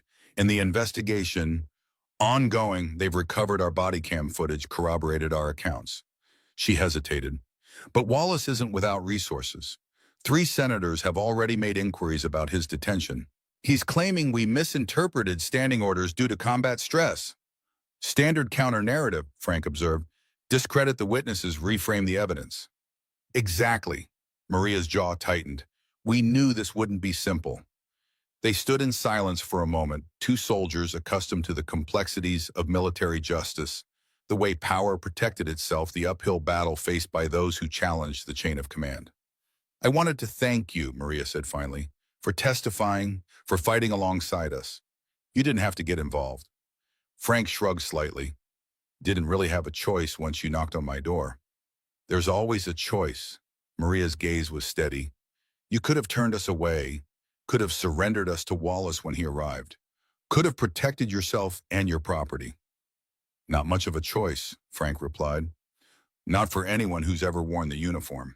Maria studied him, seeming to weigh something in her mind before speaking again. The mission in Kandahar, 2007, that was you, wasn't it? The village defense that's still taught at ranger school. Frank stiffened, uncomfortable with the recognition. That was a long time ago. Not so long. Maria moved to the window, looking out at the courtyard below. They teach it as a case study in moral courage under fire. How a special forces team chose to protect civilians despite direct orders to withdraw and abandon the village to enemy forces. The memory surfaced unbidden mud walls under mortar fire, his 12-man team, and 30 local fighters against a Taliban force of over 200. The radio crackling with commands to fall back to prioritize a high-value target elsewhere. His decision to stay to hold the line to keep his promise to the village elders. 3 men lost, 3 letters written, a commendation he'd never felt he deserved. We made a promise, he said simply. That's all. Maria turned back to him, understanding in her eyes. That's what I told my team when Wallace gave the order to eliminate the village. I said we made a promise when we took the oath to defend, not to murder. Something passed between them, then the unspoken recognition of shared values, of lines that couldn't be crossed, of promises kept at tremendous cost. Your team followed you, Frank observed. That says something important about your leadership. They're good soldiers, better than the system deserved. Pride and protectiveness mingled in her voice. Before Frank could respond, another knock came at the door. The agent in the hallway spoke through the panel. Captain Ramirez, your presence is requested for additional debriefing. Maria straightened, military bearing reasserting itself. We'll talk more later if that's all right. Frank nodded. I'll be here. After she left, Frank returned to the window, watching as dusk settled over the facility grounds. Beyond the perimeter fence, San Antonio's lights began to glow in the distance, a city he hadn't visited in 5 years, part of a world he'd deliberately left behind. A world that was now inexorably pulling him back into its orbit. That night, sleep eluded Frank despite his exhaustion. The bed was too soft, the room too quiet, the air too still. He'd grown accustomed to the sounds of his ranch, the wind through the rafters, the distant call of coyotes, the creak of weathered wood adjusting to temperature changes. Here in this sterile federal facility, the silence felt oppressive, unnatural. When he did drift off, his dreams were fragmented, shifting between memories and anxieties. Kandahar, 2007. The courtroom where he'd lost Anna. Wallace's cold, calculating eyes as he'd been led away. Rebecca's smile in the photograph he'd finally turned to face the light. He woke before dawn, body tense, mind alert, the ingrained response of a soldier in unfamiliar territory. For several minutes, he simply lay still, reorienting himself, remembering where he was and why. Then he rose, falling automatically into the physical routine that had sustained him through 4 combat tours, push-ups, sit-ups, squats, controlled breathing. The simple discipline of maintaining his body when his mind felt scattered. A soft knock interrupted his routine. Frank paused, glancing at the door with instinctive wariness. Dawn was barely breaking, too early for scheduled interviews or meals. Sergeant Harmon, a young agent's voice pitched low. Sorry to disturb you, sir, but Captain Ramirez requested your presence, if you're available. Frank pulled on a t-shirt, moving to the door. What's happened? The agent, barely 30, with the crisp efficiency of recent academy training, maintained a professional demeanor. Nothing urgent, sir. Captain Ramirez and her team are gathered in the East Conference Room. She thought you might want to join them. Curious, Frank followed the agent through the quiet hallways of the facility. The eastern sky was just beginning to lighten, painting the windows with pale gold. Few personnel were visible at this hour: a skeleton security detail, a technician monitoring systems, a janitor buffing floors. The agent led him to a conference room at the end of a long corridor, then discreetly withdrew, maintaining position outside the door. When Frank entered, he found Maria's team seated around a large table, cups of coffee and half-eaten breakfast foods scattered among maps and notebooks. Maria looked up from where she stood at the head of the table, a slight smile crossing her face. Sergeant Harmon, thank you for joining us. Frank nodded, taking in the scene. Despite the early hour, all 11 women were present, alert, engaged in what appeared to be a tactical discussion. Maps of the border region were spread across the table, marked with notations and symbols familiar to any military planner. We're reviewing our mission data, Maria explained, gesturing to the materials. Correlating locations, timelines, witness accounts. building our case from the ground up. Frank understood immediately. These women weren't passively waiting for the federal investigation to proceed. They were conducting their own, ensuring nothing was missed. No detail overlooked. Soldiers taking control of what they could in a situation largely beyond their control. Thought you might have insights, Maria continued, given your experience. It was more than a courtesy invitation, Frank realized. It was an acknowledgement of his expertise, his perspective as both outsider and ally. He moved to the table, scanning the maps with practiced eyes. What are we looking at? He asked, slipping naturally into the collaborative assessment mode of mission planning. Torres, her injured leg propped on a chair, pointed to a marked location near the border. This is where we received the original humanitarian mission brief. Standard operation medical supplies, food distribution, infrastructure, assessment. Johnson, the team's intelligence specialist, indicated another point 30 miles west. This is where we were redirected. New coordinates, new mission parameters. Wallace claimed intelligence had identified a high-value target in this village. But when we arrived, Maria continued, we found no evidence of insurgent activity, just civilians, farmers, families, children. Her voice remained steady, but Frank could hear the controlled anger beneath. That's when Wallace issued the new order. Clear the village. No witnesses. Frank studied the map, his tactical mind processing terrain distances, potential approach vectors. These are unincorporated borderlands, jurisdictional gray areas. Exactly, Torres confirmed. No local authority, minimal oversight, perfect for operations that need to stay off the books. But why this village? Frank asked the question that mattered most. What made it a target? The team exchanged glances and Maria nodded to a young specialist named Diaz. Show him what you found. Diaz opened a laptop, turning it toward Frank. I was our geo-mapping specialist. Before each mission, I compiled terrain and infrastructure data. She pulled up satellite imagery of the region. This is the village 6 months ago. The image showed a small settlement, perhaps 30 structures, primitive irrigation systems surrounding agricultural plots. Nothing remarkable. And this, Diaz continued, is the same location 3 months ago. The new image revealed subtle but significant changes, expanded irrigation, new structures, roads being improved. Development, but nothing that would justify military intervention. Now look at the geological survey data. Diaz overlaid a color-coded map atop the satellite imagery. This region shows high concentrations of rare earth minerals, specifically lithium deposits consistent with those found in major battery production operations. Frank's eyes narrowed, understanding beginning to dawn. Strategic resources. Worth billions, Johnson added, especially with the current push toward electric vehicles and renewable energy storage. We think Wallace wasn't operating under official orders, Maria said quietly. We think he was contracted by private interests to clear the area for resource exploitation. No witnesses, no indigenous claims, no messy relocation issues. The implication was staggering: a senior military commander using American troops to commit atrocities for corporate interests.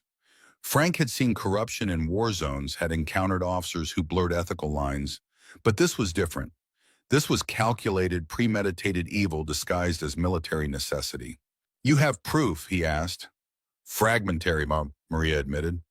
Communications we intercepted, patterns of deployment, financial transfers we couldn't fully trace. But combined with the body cam footage, the village location, and the mineral surveys, she let the conclusion hang unspoken. Frank absorbed this understanding, the full weight of what these women had stumbled upon, and why Wallace had pursued them with such determination. This wasn't just about disobeyed orders or insubordination. This was about exposing a criminal conspiracy that reached into the highest levels of military command and corporate power. The FBI knows this, he asked. We've shared our suspicions and supporting data, Maria confirmed. Agent Mitchell is pursuing those angles, but carefully. The political implications are significant. Frank nodded, understanding the delicate position of federal investigators when confronting potential corruption at this level. What can I do to help? Maria seemed relieved at the question, as if she'd been uncertain of his response. We need your perspective on Kandahar, on what happened when you defied direct orders to abandon the village. Frank stiffened slightly. He rarely spoke about that mission, even to other Special Forces operators. The cost had been too high, the memories too raw. Sensing his hesitation, Maria continued.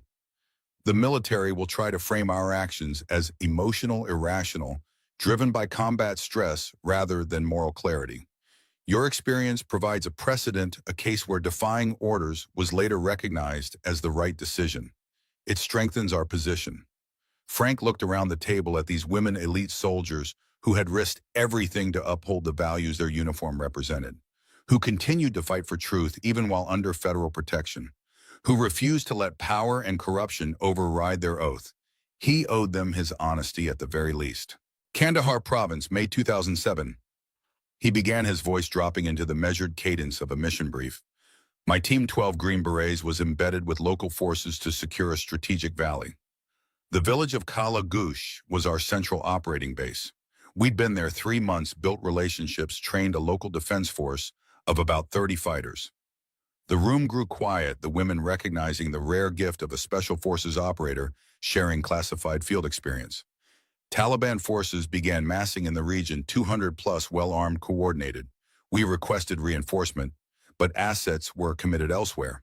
Then we received direct orders to withdraw immediately to support a high-value target operation 50 miles east. Frank's gaze grew distant, seeing not the conference room, but the dusty command post where he'd received those orders. Withdrawal meant abandoning the village to Taliban forces who had explicitly threatened reprisals against any locals who cooperated with the American troops. We had intelligence indicating they planned to make an example of Kala Gush, public executions, structural destruction, complete elimination of resistance. He paused, the weight of memory evident in his posture. I made the call to stay, to defend the village against direct orders. My team backed me unanimously. His voice tightened slightly. We held for 38 hours, lost 3 men, but when reinforcements finally arrived, the village was intact, the civilians alive. Frank looked up, meeting Maria's gaze. The official report commended our actions. Medals were awarded. But unofficially, my career advancement ended that day. Command doesn't forget when you challenge the chain, even when they publicly acknowledge you were right. The parallels to Maria's situation were unmistakable. The moral choice were versus the career consequences, the cost of standing by principles when orders demanded otherwise. What happened to the village? Torres asked quietly. It still stands, Frank replied. Last I heard, they named their school after Roberts, one of my men who didn't make it out. A somber silence fell over the room, each woman processing the story through the lens of their own recent experience. Finally, Maria spoke again. Would you be willing to include this in your official testimony, to draw the parallel explicitly? Frank considered the request. For years he'd kept the full truth of Kandahar buried, had spoken of it only in the most clinical official terms.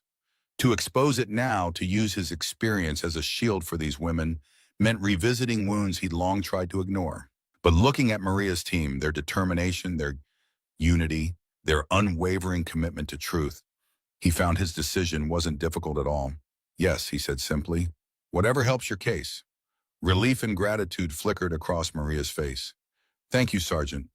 The tactical discussion continued for another hour, Frank contributing insights on military procedure, chain of command vulnerabilities, the politics of classified operations. The women incorporated his perspective seamlessly, adjusting their approach, strengthening their position. As the session concluded and the team began to disperse for their scheduled debriefings, Sarah approached Frank, her young face showing the strain of recent days. Sergeant Harmon, I wanted to let you know about Hope the baby. A small smile touched her lips. The doctors say she's doing well, gaining weight already. Good to hear, Frank replied, genuinely relieved. And how are you holding up? Sarah straightened, slightly military bearing asserting itself. I'm managing, sir. Just concerned about what happens next. For her, I mean. Frank understood the unasked question. Child Services has protocols for situations like this. They'll try to locate relatives first. And if they can't, the vulnerability beneath her soldier's composure was evident. One step at a time, Private, Frank said gently. Focus on the mission in front of you. The rest will follow. Sarah nodded, accepting the guidance. Yes, sir. Thank you, sir. As she moved away, Maria appeared at Frank's side. She's barely 19, shouldn't be carrying this weight. None of you should, Frank replied, but you are. And from what I've seen, you're carrying it better than most veterans twice your age. A ghost of a smile touched Maria's lips.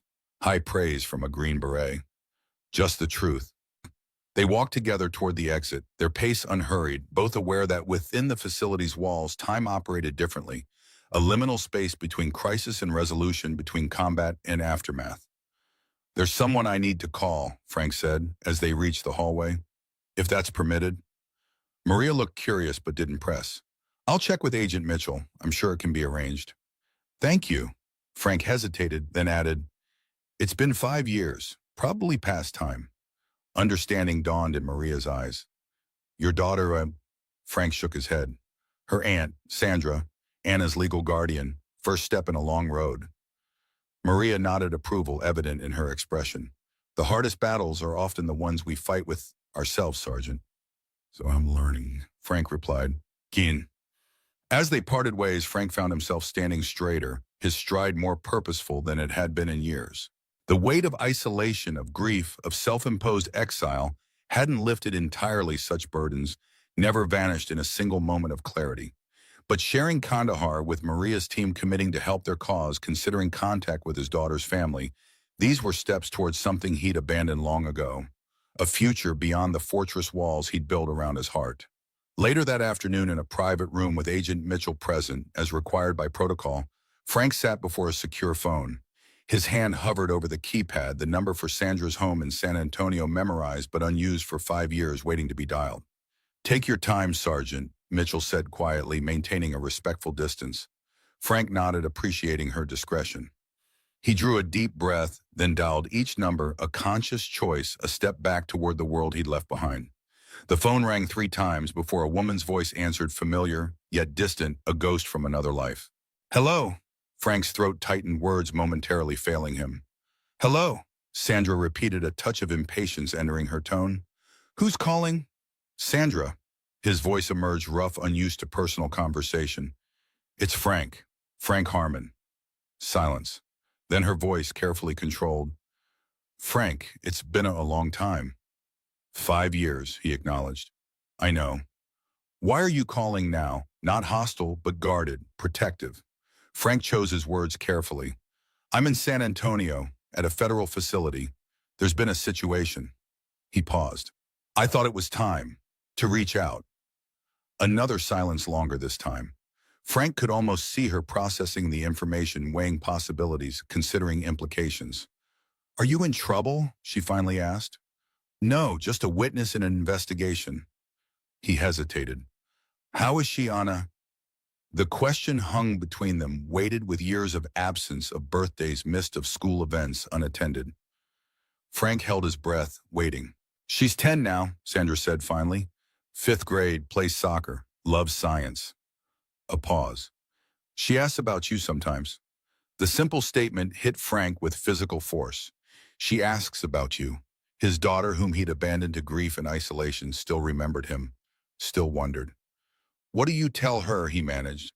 "The truth, that you're her father, that you loved her mother very much, that losing her was very hard for you." Sandra's voice softened slightly. "That sometimes people need time to heal."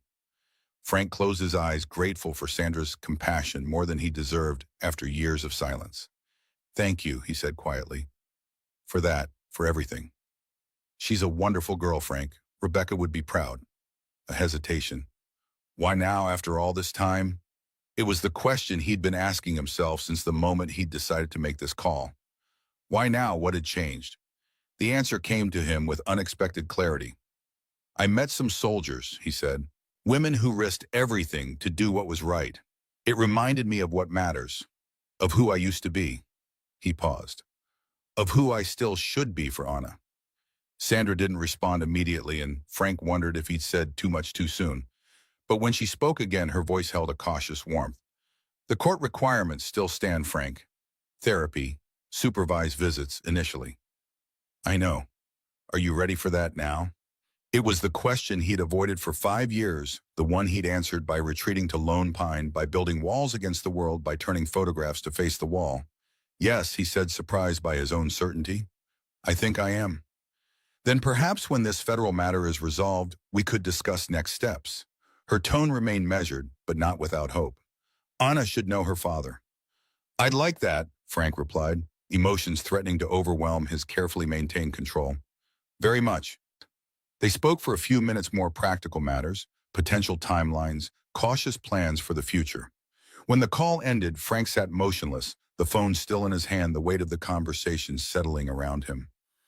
Agent Mitchell, who had maintained a discreet silence throughout, finally spoke. That was a big step, Sergeant. Frank nodded, unable to find words adequate to the moment. Family is worth fighting for, she added quietly. Maybe the only thing that truly is. Frank looked up, meeting her gaze.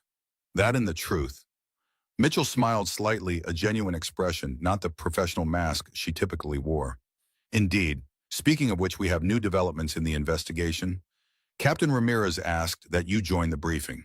Frank rose, compartmentalizing his personal emotions as soldiers learn to do, focusing on the mission at hand. But as he followed Mitchell through the facility corridors, he felt something he hadn't experienced in years. A sense of possibility, of future of life, extending beyond the fortress walls he'd built around himself. Something worth coming back for when this battle was won. The briefing room was crowded when Frank arrived. Maria and her key team members, several FBI agents, 2 Justice Department officials in suits that marked them as senior personnel. The atmosphere was tense, charged with significance. Maria nodded to Frank as he entered, a subtle acknowledgement of their shared purpose. He took a position at the back of the room, content to observe initially, to understand the dynamics before engaging. Agent Mitchell moved to the front, her professional demeanor firmly in place. Thank you all for assembling on short notice. We have significant developments to share. She nodded to a technical specialist who activated a large display screen. At 0600 this morning, federal agents executed simultaneous search warrants at Colonel Wallace's residence office and private storage facility. The evidence recovered has accelerated our investigation considerably. The screen displayed photographs of documents, electronic devices, ammunition, and what appeared to be financial records. Most significantly, we recovered an encrypted drive containing communication records between Colonel Wallace and executives at Meridian Resource Development, a private corporation with extensive interests in mineral extraction, particularly rare earth elements used in battery production. Murmurs rippled through the room. Maria exchanged glances with Torres, their earlier suspicions confirmed. These communications, dating back 18 months, outline a systematic plan to secure access to mineral deposits in the border region, specifically in areas with minimal governmental oversight. The language is often coded, but forensic analysis confirms the coordinates match exactly what the village Captain Ramirez's team was ordered to eliminate. One of the Justice Department officials leaned forward.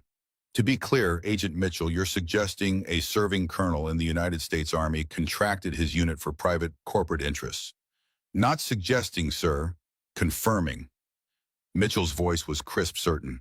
The evidence includes payment records, operational timelines, and explicit acknowledgement of the need to remove obstacles to resource acquisition. Frank watched Maria's team absorb this information, vindication of their suspicions, confirmation of the evil they had refused to participate in. Their expressions reflected not triumph, but somber validation, the grim satisfaction of having made the right choice at tremendous personal cost. What's Wallace's status? Maria asked the question everyone wanted answered. Mitchell's expression tightened slightly. Colonel Wallace was scheduled for transfer to federal custody this morning. However, during transport, there was an incident. The room tensed, anticipating the worst. The transport vehicle was attacked by unknown assailants. 2 federal agents were injured. Wallace escaped. The news hit like a physical blow. Frank's straightened combat instincts immediately engaged. He's in the wind. Currently, yes, Mitchell confirmed. All federal and local law enforcement agencies have been notified. Borders are being monitored. But Wallace has resources, connections, and extensive field training. He'll come for us, Torres said, voicing what everyone was thinking. For the evidence, for revenge. Mitchell nodded, acknowledging the assessment, which is why we're implementing enhanced security protocols effective immediately. This facility remains secure, but we're preparing contingency relocation plans if necessary. The briefing continued, outlining new security measures, evidence protection protocols, and investigation next steps. Frank listened with the focused attention of a combat veteran, assessing threats, identifying vulnerabilities, planning countermeasures. When the formal briefing concluded and the group began to disperse, Maria approached Frank, her expression grave. Your thoughts, Sergeant? Frank considered his response carefully. Wallace is dangerous, trained and resource desperate, and now cornered. You think he'll attempt a direct assault on a federal facility? Not conventional, no, but he'll have contingency plans channels assets the FBI doesn't know about. Frank's assessment was clinical detached. He needs to eliminate witnesses, destroy evidence, create confusion. He'll find a way to make that happen. Maria absorbed this, her own tactical mind clearly reaching similar conclusions. The team needs to be ready, alert but not panicked, prepared but not paralyzed. Agreed. Frank hesitated, then added, I'd like to speak with them if that's permitted. Share some experience with operating under threat. Maria nodded immediately. I think that would be valuable. I'll arrange it. As they walked together toward the team's common area, Frank felt the familiar weight of pre-combat awareness settling across his shoulders, the heightened perception, the tactical calculations, the constant environmental assessment that had kept him alive through 4 combat tours. Wallace was out there planning, preparing, a commander with nothing left to lose, with resources, training, and the desperate need to silence those who could destroy him. The battle for Lone Pine Ranch had been just the opening skirmish. The real war was yet to come. That evening, Frank addressed Maria's team in a small conference room secured for their use. The women sat in a semicircle, faces attentive postures, reflecting their military discipline, despite the civilian clothes they now wore.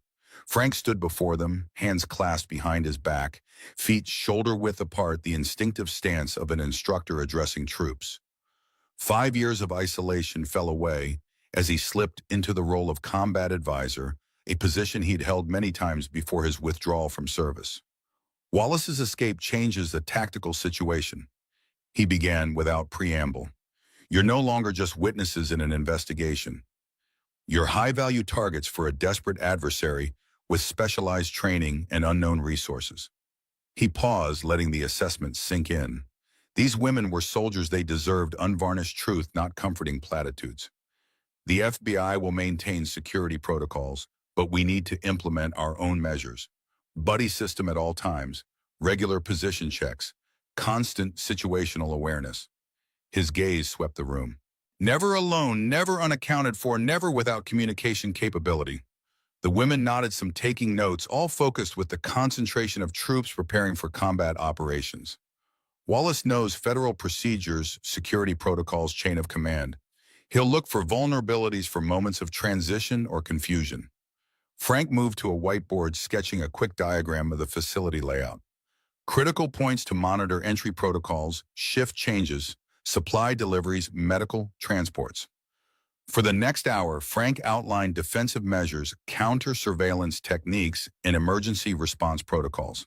The women engaged actively, asking focused questions, suggesting refinements based on their specialized knowledge, integrating their ranger training with Frank's Special Forces experience. It was, Frank realized, one of the most effective tactical planning sessions he'd ever conducted. These women were elite operators, bringing both standard military excellence and their unique perspectives to the problem. As the session concluded, Maria addressed her team with quiet authority. Implement these measures immediately. Coordinate with Agent Mitchell as needed, but maintain our own security protocols. Understood. Yes, ma'am, came the unified response. As the team dispersed to their assignments, Sarah approached Frank, her young face serious but composed. Sergeant Harmon, what about Hope, the baby? She's vulnerable if Wallace targets us. Frank nodded, having already considered this critical weak point. I'll speak with Agent Mitchell. The child should be moved to a secondary location with appropriate protection. He placed a hand briefly on her shoulder. Your concern for her is valid, Private. We'll address it. Relief crossed Sarah's face. Thank you, sir. After she left, Frank found himself alone with Maria, both of them studying the tactical diagram on the whiteboard. Your team responded well, he observed. Professional, focused. They're the best, Maria replied, simple confidence rather than boast. But they're also exhausted, stressed, and now facing a new threat dimension. They need rest. And their captain, Frank asked quietly, does she rest? Maria glanced at him, a tired smile touching her lips. when the mission allows. The mission requires an effective commander, Frank countered, which means sustainable patterns, not continuous operations. It was the gentle reprimand of a senior non-commissioned officer to a junior commander, a dynamic as old as military hierarchy itself. Maria seemed to recognize it, nodding slightly in acknowledgement. Sound advice, Sergeant. She turned from the whiteboard, fatigue evident in the set of her shoulders despite her disciplined posture. How are you holding up? This isn't what you signed up for when you opened your door. Frank considered the question. In truth, the tactical planning, the security assessments, the preparation for potential conflict, all of it felt more natural, more aligned with his core identity than the isolated existence he'd maintained for 5 years. I'm where I need to be, he said simply. Maria studied him, understanding more than he had explicitly stated. You called your daughter's aunt today. Not a question, but Frank nodded confirmation. First step, long road ahead. Worth taking, yes. The certainty in his voice surprised even him. Maria's expression softened slightly. Good. She hesitated, then added, We've pulled you back into a war you didn't choose, Frank. I'm sorry for that. Some wars choose us, he replied, and some are worth fighting. Their eyes met, a moment of perfect understanding passing between them. Two soldiers who had seen the worst of humanity, but still believed in protecting the best of it. Not a romantic connection, but something perhaps more profound, the recognition of kindred spirits, of shared values that transcended circumstance. The moment was interrupted by Agent Mitchell's arrival, her expression tense despite her professional composure. Captain Ramirez, Sergeant Harmon, we have a situation developing. Both soldiers immediately shifted to alert readiness, personal considerations set aside. What's happened? Maria asked. We've intercepted communications suggesting Wallace has activated a network of former operators, private contractors with military backgrounds. They're mobilizing purpose unknown, but timing suspicious. Frank's mind immediately began tactical assessment. Timeline, unclear. The intelligence is fragmentary, but movement detected in multiple locations coordinated. Mitchell's gaze was direct. We're implementing heightened security protocols and preparing for potential relocation if necessary. Maria nodded, already shifting to command mode. My team will be ready. How long to prepare transport? 4 hours at minimum. We need secure vehicles, route planning, destination preparation. Mitchell glanced at her watch. Target for movement is 0200 hours under cover of darkness. We'll be ready, Maria confirmed. Where's the new secure location? Mitchell hesitated. That information is compartmentalized for now. Need to know basis only until departure. Frank understood the security protocol, but noted the tactical limitation it created. Without knowing the destination, Maria's team couldn't prepare adequately for arrival, security, environmental assessment, defensive positioning. We'll need advance information for proper tactical preparation, he observed. Mitchell nodded, acknowledging the concern. I'll see what I can arrange. In the meantime, prepare your people, Captain. Essential items only ready to move on short notice. After Mitchell left, Maria immediately activated her team's alert system, a series of text codes sent to their secured devices. Within minutes, the women had assembled in the common area, alert and focused despite the late hour. Frank watched as Maria briefed them, concise, factual, no unnecessary elaboration. Classic military communication in crisis situations. Her team responded with the disciplined efficiency he'd come to expect, immediately organizing into task groups, preparing equipment, establishing security protocols. As the preparation unfolded, Frank moved to a window overlooking the facility perimeter, scanning the darkness beyond the security lights with practiced eyes. Wallace was out there somewhere, planning, gathering resources, preparing to strike. Frank had encountered such adversaries before, determined, resourceful, dangerous. But he'd never faced one on American soil targeting American soldiers with the resources of both military connections and corporate power behind him. This wasn't a conventional battlefield with clear lines, defined objectives, established rules of engagement. This was shadow warfare fought in the gray spaces between military authority and civilian law, between official sanction and deniable operations. Frank turned from the window, moving to assist Maria's team with preparation. Whatever came next, he was committed now to these women, to their truth, to the justice they sought, and perhaps through that commitment to his own redemption as well. The night deepened as they prepared, the facility settling into the tense quiet of heightened security, additional patrols, enhanced surveillance-controlled movement. Frank noticed the subtle shift in atmosphere, the increased vigilance of security personnel, the careful monitoring of all facility access points. The FBI was taking the threat seriously. As midnight approached, Frank found himself in the small room assigned to him, packing the few personal items he'd been provided. His movements were efficient, practiced the automatic actions of a soldier preparing for deployment, for movement under potential threat. A soft knock interrupted his preparation. When he opened the door, Maria stood in the hallway, her own go-bag slung over her shoulder. "May I come in?" she asked, her voice low. Frank stepped back, allowing her to enter. She moved to the center of the room, surveying his preparations with a soldier's assessing eye. "All set," she asked. "Ready to move," he confirmed. "Your team prepared, on standby." She hesitated, then added, "Agent Mitchell has approved sharing the destination details with us. We're being moved to a secondary federal facility outside Austin. More remote, easier to secure." Frank nodded, processing the tactical implications. 2-hour drive, multiple potential routes, rural approaches, defensible position if properly managed. Exactly. Maria placed her bag on the floor, her posture suggesting she had more to discuss than just logistics. "There's something else. The FBI has discovered a potential connection between Meridian Resources and a senior official at the Pentagon. Someone who could have provided Wallace with operational cover authorization resources.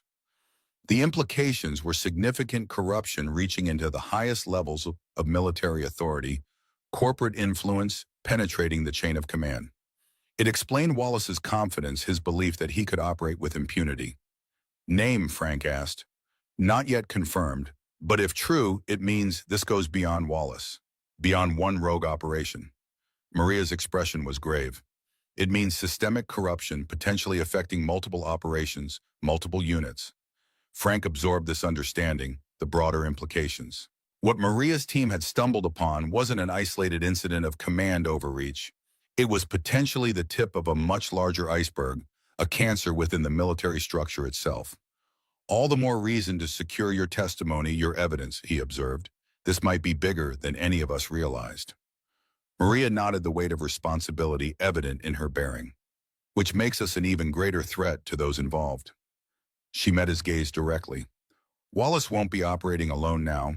He'll have institutional support, resources, protection from above." "Making our position more vulnerable," Frank concluded. "Yes." Maria's voice remained steady, but Frank could see the strain beneath her professional composure, the burden of leading her team through escalating danger, of carrying truth that powerful forces wanted silenced. Without thinking, Frank reached out, placing his hand on her shoulder, a soldier's gesture of support, of shared burden. "We've faced worse odds." A brief smile touched Maria's lips. "Have we? Afghanistan, Iraq. Places where everyone wanted us dead and no one was coming to help." Frank's grip tightened, slightly reassuring. "At least here we have some of the good guys on our side." Maria nodded, drawing strength from the simple truth. After a moment, she straightened, military bearing reasserting itself. "Get some rest if you can, Sergeant. Movement at 0200. You too, Captain. Long day ahead." After she left, Frank completed his preparations, then stretched out on the bed, not expecting sleep, but knowing the value of even brief rest before potential combat operations. His mind remained alert, processing scenarios, evaluating threats, preparing responses. But beneath the tactical calculations, another thought persisted, the call to Sandra, the possibility of seeing Anna, the glimpse of a future beyond isolation and grief. For the first time in years, Frank Harmon had something personal to protect, something to return to when this mission was complete, a reason beyond duty to survive whatever came next. Outside the facility, darkness pressed against the security perimeter, concealing movements in the shadows beyond the lights. Somewhere in that darkness, Wallace and his forces were preparing, plotting, gathering strength for the strike they all knew was coming, the calm before the storm.